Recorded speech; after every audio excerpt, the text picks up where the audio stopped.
Buenas tardes. En este momento, la exposición la utiliza Quintero Gómez, estudiante de la carrera de Derecho de la Universidad de la UBA, en la materia de obligaciones con el profesor Eli Ollarbe.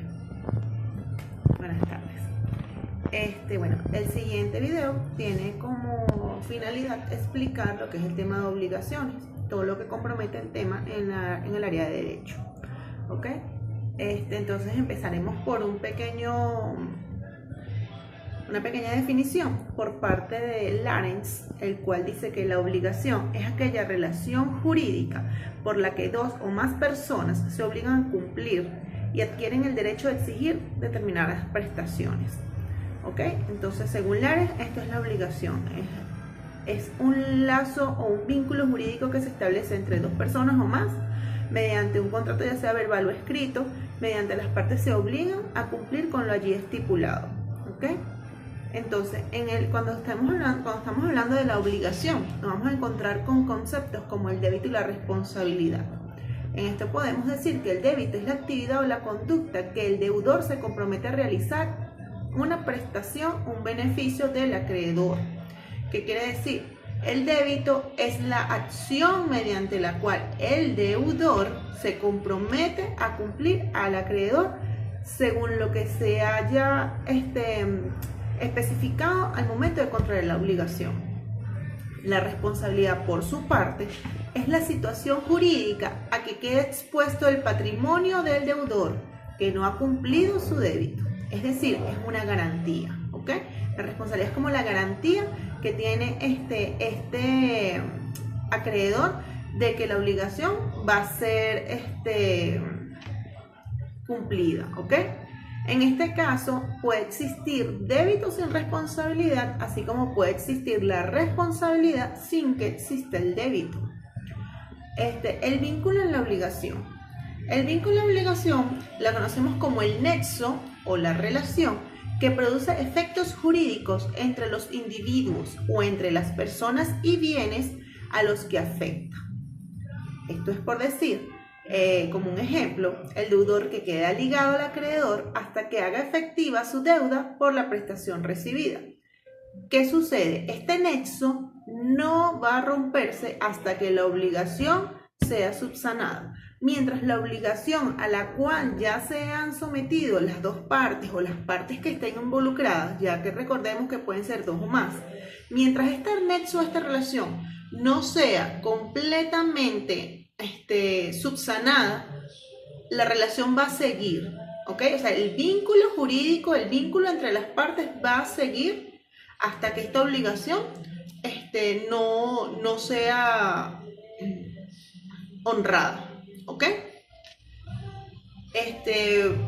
Ahora vamos con el siguiente punto, que es el carácter patrimonial de la prestación. Puesto que la responsabilidad patrimonial constituye un elemento esencial de la obligación, ello implica necesariamente que la misma haya de tener un contenido patrimonial.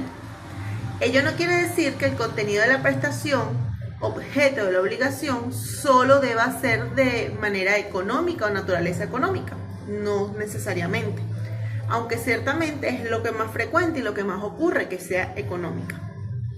El propio recurso a la ejecución forzosa in natura, como forma de satisfacción del acreedor frente al incumplimiento del deudor, se relaciona estrechamente, aunque no de forma esencial, con esa naturaleza patrimonial del contenido de la prestación.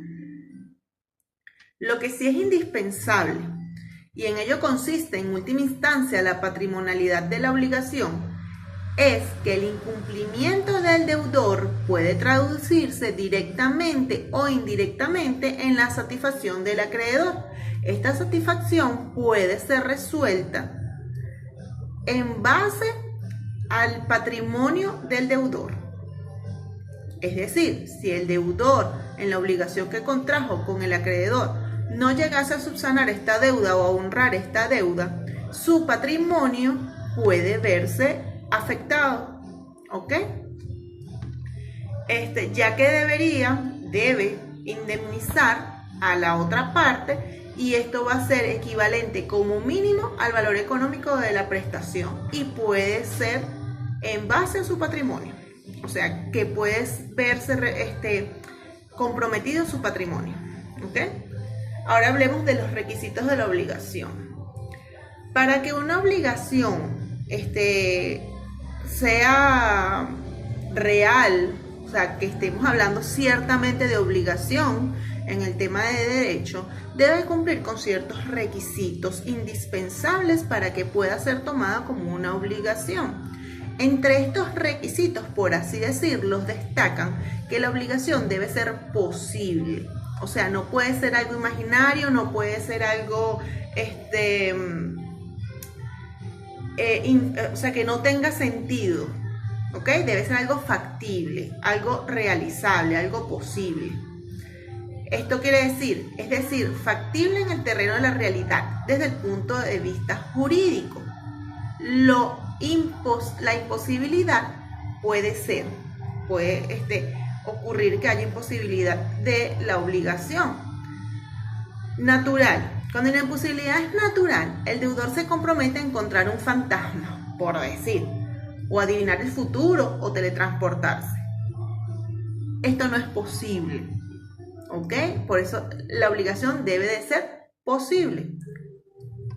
Cuando no hay posibilidad, esa imposibilidad puede ser natural.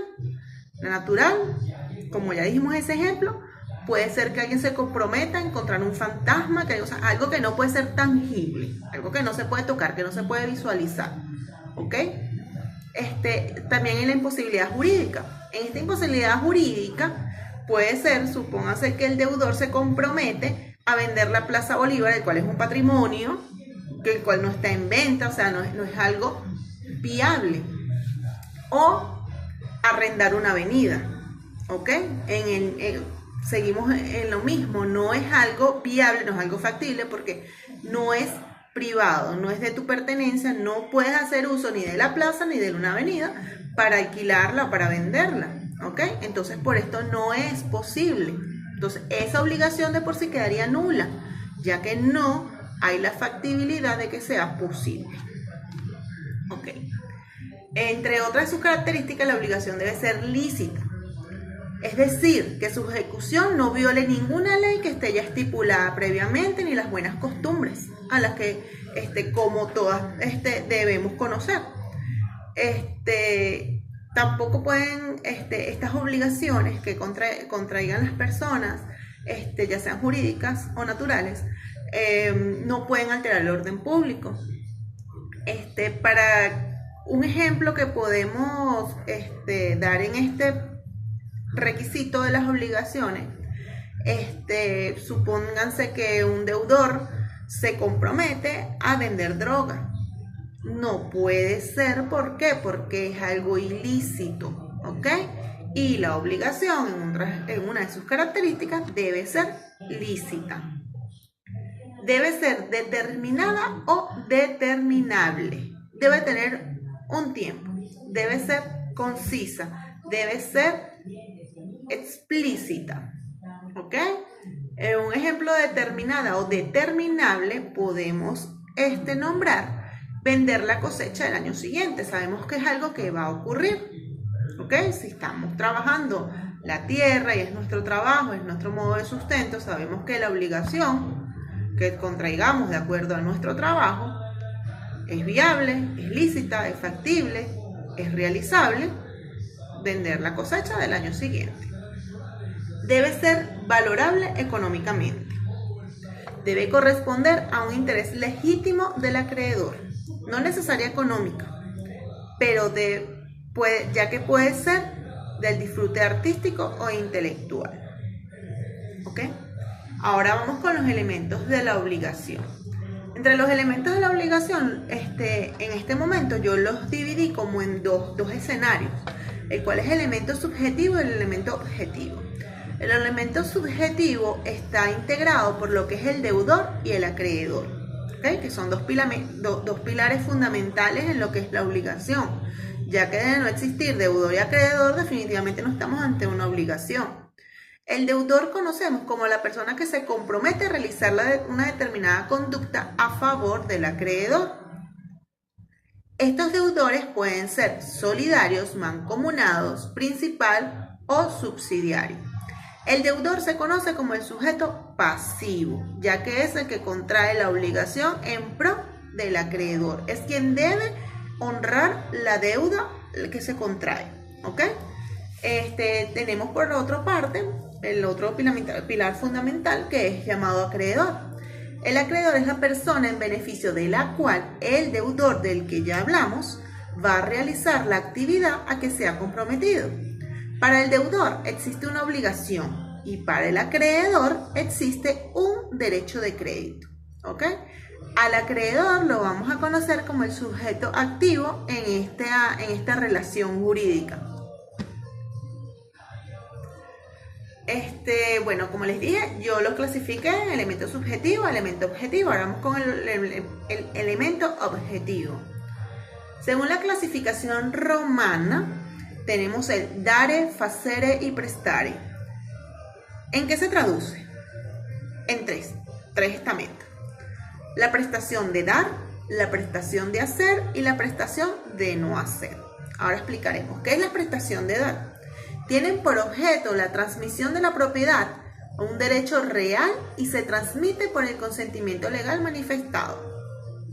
La prestación de hacer son todas aquellas que implican una actuación del deudor. Trabajar, gestionar un negocio, pintar un mural, vigilar, custodiar un bien. ¿Ok? O sea, de hacer algo. La prestación de no hacer son aquellas que consisten en una abstención por parte del deudor. Igual es una obligación, ¿ok? Esto tiende a confundir por el no hacer. No es que no hagas nada, no. Es la obligación de no hacer determinadas cosas que están estipuladas en esa obligación, en ese contrato ya previamente aceptado. Como un ejemplo, como para que se entienda más, en la prestación de no hacer, en las empresas, cuando por ejemplo a las personas de confianza, mediante un contrato, de acuerdo al cargo que tú tienes la obligación de no revelar un secreto de la fábrica o de la empresa donde trabajas. Esa es una obligación según tu puesto de no revelar algún secreto del cual tengas conocimiento, porque iría contra tu ética y contra responsabilidades del cargo en el cual te estás desempeñando. ¿Ok? Bueno, en toda esta investigación en cuanto a las obligaciones, nos podemos dar cuenta de que la obligación es imperativa y coactiva. ¿Por qué razón? Porque como su mismo nombre lo dice, la obligación, o sea, te obliga. No tienes la potestad de decir, quiero cumplir quiero honrar la deuda. No quiero honrar la deuda. No, tú tienes la obligación, ya que te comprometiste a honrar la deuda, a honrar los parámetros bajo los cuales estuvieron de acuerdo a las personas están implicadas en ese contrato, bajo qué bajo qué parámetros se iban a manejar. ¿Cuándo tienes la opción? Antes por supuesto, o sea, antes de adquirir la obligación. Cuando ya adquieres la obligación, ya jurídicamente estás obligado a resarcir tú como deudor, a resarcir al acreedor, y tú como acreedor a solicitar que te sea respetado tu derecho a recibir la compensación o a recibir lo que en su momento se haya estipulado. De no ser así, cualquiera de las partes, ya sea el acreedor, el deudor, el que esté faltando, está en la capacidad jurídica de solicitar los buenos oficios de algún abogado para, mediante las leyes que ya están, tanto en el Código Civil como las que